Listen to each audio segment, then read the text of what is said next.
While the guys make their modifications, Carrie is creating some feet. Adam already has made a mold for our steel cap boot experiment in the past, and I'm going to use this because it makes a great skeleton foot. The skeleton is made from a mix of urethane and fiberglass that dries to a realistic bone-like texture. Oh, that's a good mold Adam made here. This one fits into here. This one. Then they're encased in a foot-shaped mold of ballistics gelatin. Nice. Her feet are definitely suffering from fallen arches, but they'll do just fine. Okay, just go stick these in the fridge till we use them. Now, because we're all dog lovers here at MythBusters, to test the turkeys falling on small pets myth, Carrie is making fake pooches. She covers canine replica skeletons in ballistics medium. This is definitely not a breed recommended for families with small children. This is not a normal family Christmas for me because the dogs in my family are very cute and snuggly. They're neither drippy nor frightening. To up the realism, professional still life model Gertrude is helping out.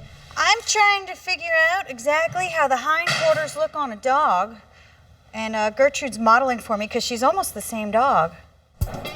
Maybe not quite the same. She adds some bulging eyeballs. Yeah, this really doesn't have anything to do with the myth, but it's a flesh-eating zombie dog, so it needs some flesh-eating zombie googly eyes. That's so wrong. I started out making a dog. I love it. Nice doggy. Grant, you might want to sleep with one eye open tonight. Oh, you're such a good puppy. Mwah. Carrie, you don't want to get too attached.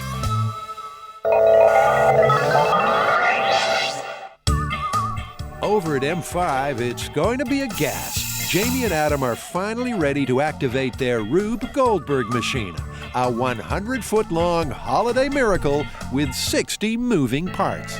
Just to make the point, I wouldn't even walk fast near a lot of this stuff, so nobody breathe on this one, all right? I can see you're really getting into the zen of this thing. I'm thinking about it with everything I see these days. Well, it's time to do it. We're all done. It's the moment of truth. Let's go do it. Okay. It's the moment of truth, but how's it all going to work? Pay close attention because here's exactly what's going to happen. At the top of this cone are 10 bottles of cola. At a prescribed moment, Jamie will yank on this string, releasing a Mento into each of those 10 bottles, which will then spray cola down into this funnel, down into this tube, up to this pair of wires, which will make an electrical contact, which will release this motor, sending this bowling ball spinning down. It'll stop, but the bowling ball will keep on spinning, release itself from the screw, fall down, hit all 10 Santa bowling pins, which will yank on the string, send the skiers down. The skiers going down will yank on this magnet, which will release this soda bottle, sending the party favor going going like this, boom, releasing this Mento all the way down into the basket, releasing this Mento all the way down into this basket. This ball will go down here, tunk, tunk, dunk, release the train, woo woo, all the way around into the present. Boom, the present closes, releases Mento into this bottle of soda, sending this robot, pushing the candle under the string. The candle will burn through the string will release the hammer will hit the stove. The stove, which has roast in it, will release its roast onto this seesaw, onto the dinosaur platform, jiggling this thing, releasing the two little doodads here, which will send this seesaw going this way, releasing a ball into this robot, turning him on. This robot will find his way eventually to this hand, which will boom, turn this switch on, sending the Jacob's ladder like Frankenstein's monster. That will set off this fuse. Boom, setting the cannon off. The cannon will release the pirate's hat. The pirate's hat will turn on the monkeys. The monkeys will go down the ramp, releasing the nut from this nutcracker's mouth, which I just did. Releasing another Mento into this bottle of soda, sending this thing spinning, pulling a string out, which lets this foot kick the broken crutch here, sending Buster crashing into the ground. And that's what's going to happen. Can a falling frozen turkey do this kind of damage? To find out, the team are about to test the pummel power of frozen fowls with their mechanical homemaker. Seem about right? Pulling the turkey out of the freezer? Yeah. Somewhere around there? You've got to imagine like you're pulling a turkey out of the freezer, so the normal height is around 60 to 69 inches. A force plate is put in the drop zone. And that's going to tell us how much energy the dropping turkey is going to impart on your foot. So, how many people is Mom catering for? An 18 and 3/4 pound turkey. This would probably feed, I don't know, a family of 4, 2 if they're really hungry. It's time to stop talking turkey and drop them.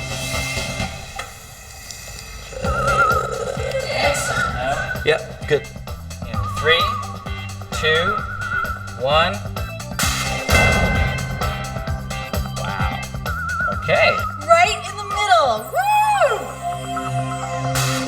The bird dived like a boulder, but how hard did it hit? As you can see here, the initial hit is 1,901 newtons. And that is 427.3 pounds. wow. Dude, that could break your foot. Let's find out, shall we? The plate is removed, and Carrie puts her foot down. This is very, very dangerous. This time, they position the turkey pointing down. It might do more damage. 3, 2, 1. That was a perfect shot. You can feel that. Ouch! Call your podiatrist pronto. The pointed turkey pounded the foot with more than 770 pounds of bone-crunching force. Brutal. That broke the middle of the foot. That's horrible. That threw the thickest bone right here. That was pretty thick. That's a strong part. That was a great shot. The reduced surface area of the pointed turkey applies more concentrated force to the foot, and therefore ups the ouch factor. With a smackdown that strong, you definitely wouldn't be doing this for a while. Now we're going to move on to the next step in our myth, which is small pets. And I've made this ballistics gel zombie dog to illustrate our point. Zombie dog is underfoot of the cook, prime falling scraps position. Does anybody else feel kind of bad about this? It's kind of cute. It's not a real dog. I know, but I'm getting attached. 3, 2, 1. Did you hear that sound? Did you hear that crack? Poor little fella. A giant frozen turkey was not the treat he was hoping for. The gang checks the high speed, and it's not pretty.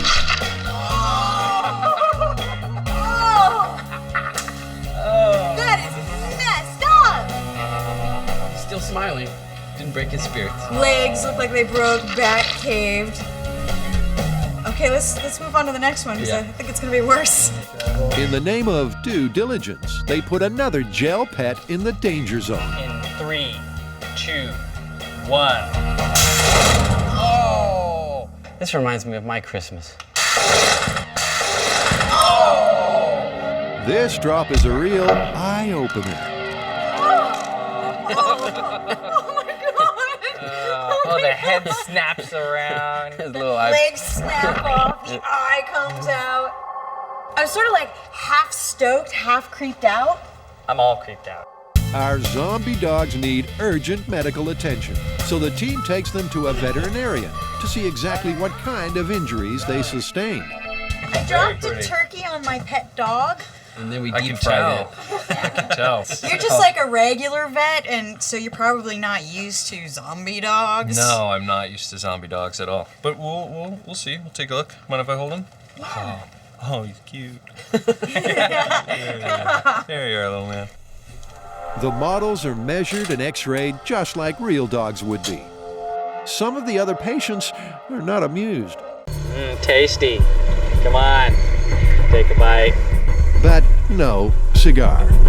The reptiles just won't run. A big part of the problem may very well be that it knows it's not a person. How can it tell? Yeah. Conditions are perfect. Crocs are the most active at this time of the year, and the humid, steamy weather means they shouldn't be sluggish. No interest whatsoever. I'm starting to feel extremely defeated. There's a run in my stockings, and there's no crocodile running. You know what they say about children and animals in the film industry. You said it, Tori. Animal myths are notoriously difficult to bust. Remember skunk cleaning? Adam and Jamie set out to test a bunch of skunk smell home remedies. Only problem was, they couldn't get a skunk to kick up a stink. Well, it doesn't work. Can we go now? Back in Crocodile Alley, the test subjects are refusing to chase Buster's meat legs in a zigzag or any other configuration.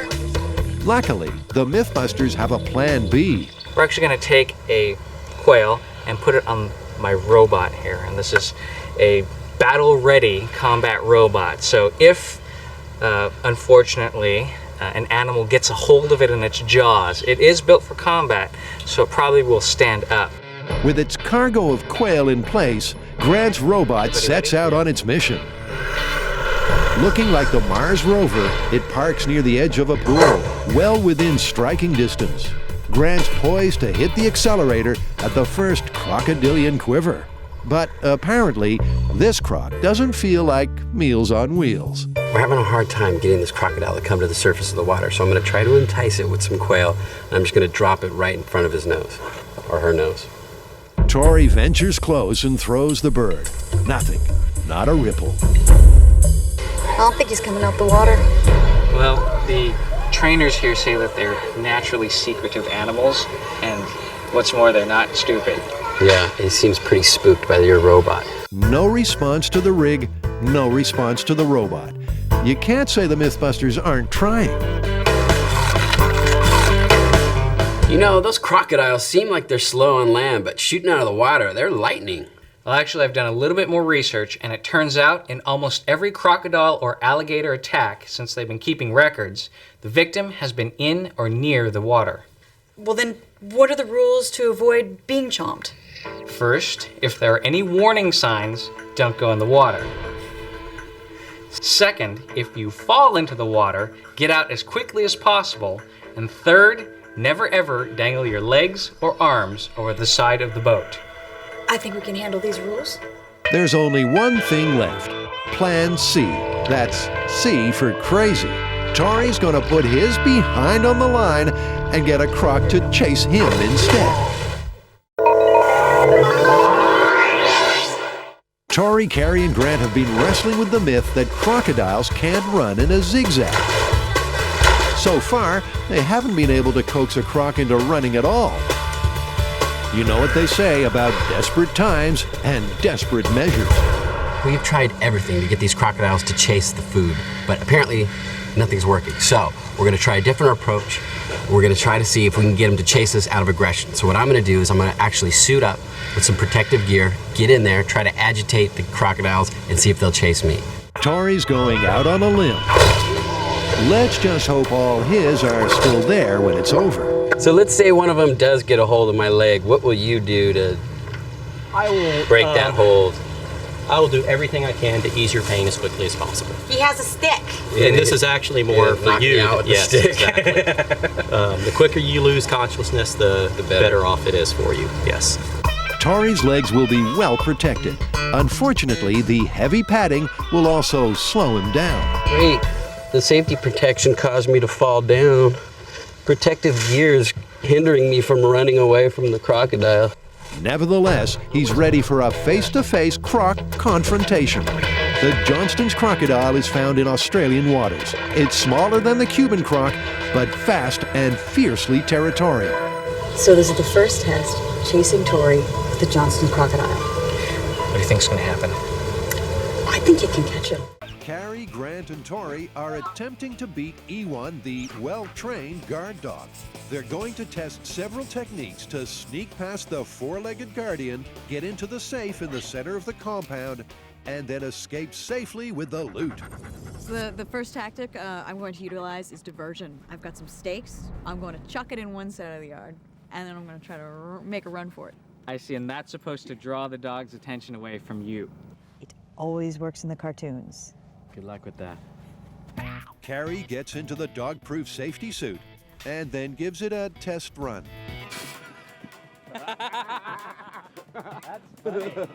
With Carrie about as mobile as a dog's chew toy, she adapts her heist plan. I'm not going to be able to throw anything with this. I'm going to get one of the boys to go over to the corner and throw it. That's not cheating. Everybody's got a partner in crime. Tori gets the plan underway by interesting Ewan in his meaty treat. Oh, look, he likes. Oh, you looking at it? You like the meat. I think you guys should probably go for it now, no? Tori's tasty T-bone taunting has bought Carrie enough time to get to the safe.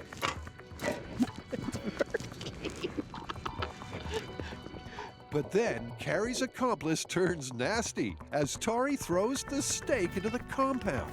Not at me! Not at me! It's a poor throw, but Ewan stays focused on the meat and starts to chow down as Carrie heads for an unofficial exit on the far side of the compound. But it's locked. Hurry, he's eating the meat! Meanwhile, Ewan has finished the first course and goes back to Tori for more. But when Tori doesn't have another steak ready, Ewan goes to work. Move. Oh.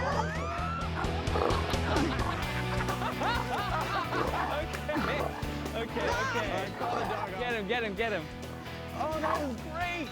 It totally worked. Well, kinda. The delicious diversion did distract Ewan long enough to get to the safe and secure the loot.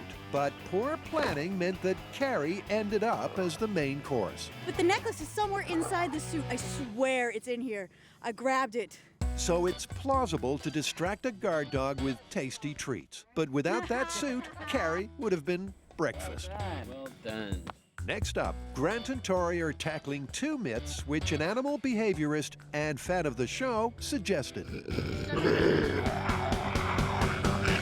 And they're both based on the concept that by using body language, you can persuade the dog to leave you alone. First into the ring is Grant, and the theory is Ewan will take Grant's submissive posture as proof he's not a threat. Oh my God, this is not working. This is not working. I don't think it's working. But it doesn't work. Next, Tori attempts to take alpha dog status by getting aggressive. But his top dog impression simply results in him being the dog's lunch. With the score MythBusters 1, Guard Dog 2, it's back to Adam and Jamie. So how old is the phrase, you can't teach an old dog new tricks? Well, it's pretty old. It originated from some guy named Fitzherbert who wrote a paper on animal husbandry in 1523. That's it? Yeah. All right. The dogge must learn it when he is a whelpe, or else it will not be, for it is hard to make an olde dogge to stoop. Like I said, you can't teach an old dog new tricks. Jamie and Adam are testing the myth that if your car swerves off the road and into a body of water, to get out alive, you have to wait until it's completely submerged and full of water before you can open the door. So did you know last year, AAA estimated 11,000 vehicles went off the road and into the water, and as a result of those accidents, 300 people died. Holy cow, that's a lot of people. Yeah. I thought it was more like a freak accident. No, apparently it's a lot more common than that. Well, maybe we can help raise awareness a bit as to what these people are facing. And what better way to raise awareness than to raise themselves in a car into the sky and plunge into a pool? What the are we doing? Remember, when Adam goes 13 feet under, he won't be wearing breathing apparatus. The paramedics are on their toes, and Adam has his escape strategy all worked out. I'm going to try to start opening this door the moment I see the water get above my glass. Now, if the myth is true, I won't be able to open that door until the water level inside the car gets to the same point. Deep breaths, Adam. Deep breaths. It's way too late to put on the brakes. I couldn't stop now if I wanted to. As the water rushes in, Adam is getting that sinking feeling. Oh, man. The crane chains go slack, and the car is sinking on its own. The 700-pound fake engine is taking it down nose first, exactly as it would in a real situation. The water's up to my butt now.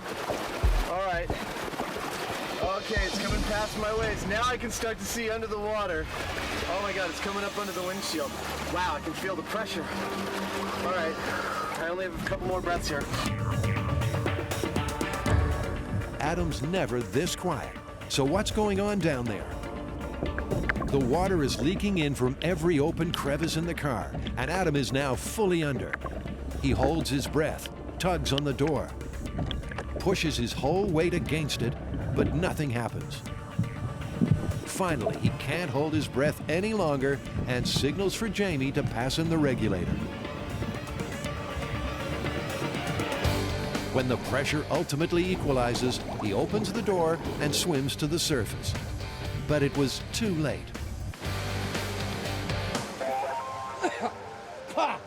Woo!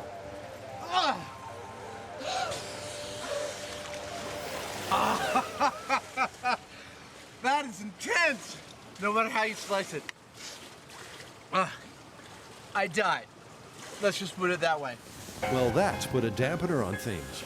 From the time the water hit Adam's knees to when he surfaced took just 1 minute and 51 seconds. But that's a long time when you're drowning. The fact is, even though you do go vertical, you don't feel like it because the water's filling the cabin at that point. So you're kind of floating. I held my breath, I don't know, for what felt like 30 seconds, trying to push open that door, using my legs, bracing up inside the cab. Well, you died. Yeah, I died. Jamie's passive observer view was a little eerie. I'm just sitting there watching the guy drown.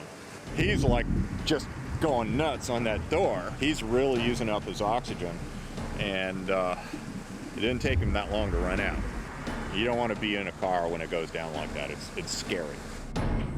The bottom line is Adam ran out of air before he could open the door. That myth is confirmed. I could not open that door until the cab seemed to be full of water for a while. Yeah, you were giving it all you could, and you just weren't able to do anything with that door until we started to level out. That's the point that you opened the door. Yeah. And that was quite a while. Differential pressure can be such a downer. Okay, so according to you guys, having someone's mouth pressed against the trombone will make it a sealed system. Expanding gases from the explosion will no longer be able to escape through the mouthpiece. They'll have nowhere to go but through that slide. Right, you asked for it. Adam and Jamie are going to take it again from the top. Look at all those trumpets. Did you play the trumpet? No. Weren't you a bugler in the Civil War? Once again, the guys go trawling for trombones. Second hand, of course. They're perfect. They also need some mouthpieces. And some mutes. Unfortunately, this is the last note this trombone will ever play. Trust Adam to turn a trombone into an instrument of torture. Question is, will they still be able to blow their own trumpet when this revisit's done?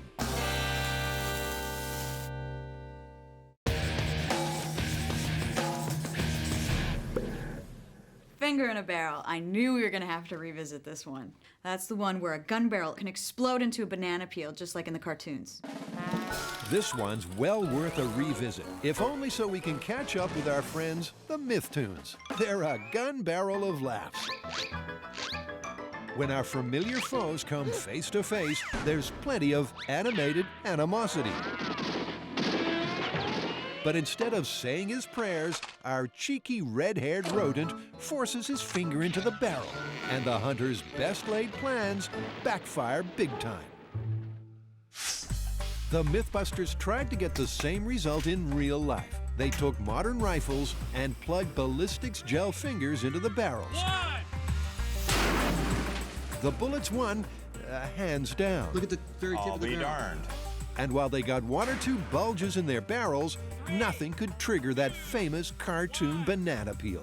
I don't want to count our chickens before they hatch, but I think we may end up revisiting this one. Well, Adam, those chickens have now hatched, and they're coming home to roost. Since busting the myth, fans have been firing a volley of suggestions. First, we should try this. It's an older gun with a Damascus barrel. And what is that? Well, up until the 20th century, they were making Damascus barrels, and that's where they would take alternate strips of steel and iron, twist it around a rod, and then weld it together. So it wasn't one piece of metal. Okay, so let's get that straight. A Damascus barrel was made by taking strips of iron and steel and welding them together. According to fans, those weld points weaken the structure, and if the barrel is blocked, they'll give us our cartoon peel back. Oh, it looks like I need to go dig out the hand molds we used last time. And I'll work on a remote trigger because if this does indeed work, it could very well explode. While the guys get to work, let's revisit the science behind this cartoon caper. Pull the trigger of a gun and there's a small explosion. The expanding gases propel the bullet through and out the barrel. Block the barrel, however, and the gas has nowhere to escape. The pressure builds and gun ruptures. Some fans might rupture too when they see what the MythBusters are going to do with this collector's item. Boy, you better marry my daughter. This 10-gauge shotgun had both barrels fashioned Damascus style. This one was made in 1877, so it's an antique. And we're gonna destroy it. Grant mounts the shotgun on Jamie's special rifle rig and wires up a remote trigger. I have a radio control system that transmits a wireless signal to the receiver. The receiver sends a control signal to the servo. It's going to turn the head of the servo, which pulls a string. The string goes around the trigger and is captured on the other side by a hose clamp, and then that fires the gun. 3, 2, 1. There you go. Meanwhile, you gotta hand it to Carrie. She's got hand making down pat. So here we have a ballistics gel hand with a skeleton cast inside. It's been sitting up overnight, and the nervous part is over because it came out of the mold and looks all right. Nitroglycerin patch test. 200 joules in 3, 2, 1. I didn't see any explosions. I didn't see any arcing, anything at all. Nope. Like I said, this is real life, real results. In this case, an awful lot of nothing. We didn't get any explosion at 200 joules. Let's ramp it up to 360. Give it the maximum power. But cranking the power to the max, No explosion, guys. even putting the paddles right on the patch, It arced, it sparked, it didn't ignite. Well, I think one of the problems here is it's just not going to arc to the plastic. It's just not going to do anything there. And there is an old nitroglycerin patch that has sort of an aluminum in the plastic. Maybe that would arc from the spark. More conductivity would definitely give it a higher likelihood of arcing. Should be easy to get a couple of those, no? Actually, Tori, that's a no. Aluminum-backed nitroglycerin patches were phased out in the 1980s. So Carrie's making some of her own. And this is conductive? That's what I was gonna let you find out for me. Ooh, look at that. Oh, that's cool. Now, I'm sure that stun gun Tori's using comes with a warning. That is cool. Look at that. Something along the lines of, not a toy. Look at it burning. Use with caution. Look, I wrote my name. Keep out of reach of children. Oh, Tori, are we gonna ever have an episode where you don't hurt yourself? I didn't think it was gonna hurt me. Thought I had that one under control. Also not under control is the weather. Oh, great. The water level has risen. Outside and inside the bunker, the big wet continues. It doesn't do a lot of good to have rubber mats when they're submerged in water. A bit of electricity and a lot of moisture. What could possibly go wrong? Okay, try not to stand in the water. What is it? The first day of rain we get for the entire year is going to be on the day that we're using high explosives and electricity. Woo! 2,000 volts. Now, does anyone else find this somewhat alarming? Raincoats, volumes of voltage, and a welter of water. Look at it, it's arcing from the screw to the wood. Okay. Stop. Tori's on hairdressing duty to keep it dry enough to prevent shorting. Well, that's the theory. I got water pouring down my back. Folks, it goes without saying, never, ever, ever try this at home. Somebody want to get a 2x4 just in case they need to knock us apart? Perhaps the least lethal thing to happen now would be if Carrie's homemade foil-backed patches exploded. 3, 2, 1. You see a spark or anything? Nope. See an explosion? No. Just like the modern plastic patches, maximum voltage, foil side up, or foil side down. No reaction. Even putting the paddles ridiculously close causes no kaboom. It arced right over that patch, and I didn't see an explosion. No explosion. I don't think that the concentration of the nitroglycerin is high enough to actually get any sort of explosion. I mean, that's it. This myth is going down. The myth may be going down, but it's not over yet. Because when it comes to the MythBusters and explosions, no one goes home disappointed. We're gonna blow that nitro patch up. You bet we are, buddy. Adam and Jamie are getting wrapped up in their quest to beat speed camera myths. Can someone unwrap me? Turn off the camera and help me get out of this thing. So far, it seems there's no way to get one over on the super sensitive speed slayer. But just how responsive are they? It's time to test viewer myth number 3. You know, I heard once that those speed cameras are so sensitive that they'll pick up a bird flying past them and take a picture of it. You know, I hate to play devil's advocate on this, but I can't see it working. I think a bird is just too tiny to be picked up by the radar. We should get some trained birds and fly them through the path. Okay, and maybe a really fast trained bird. 1, make that 2, really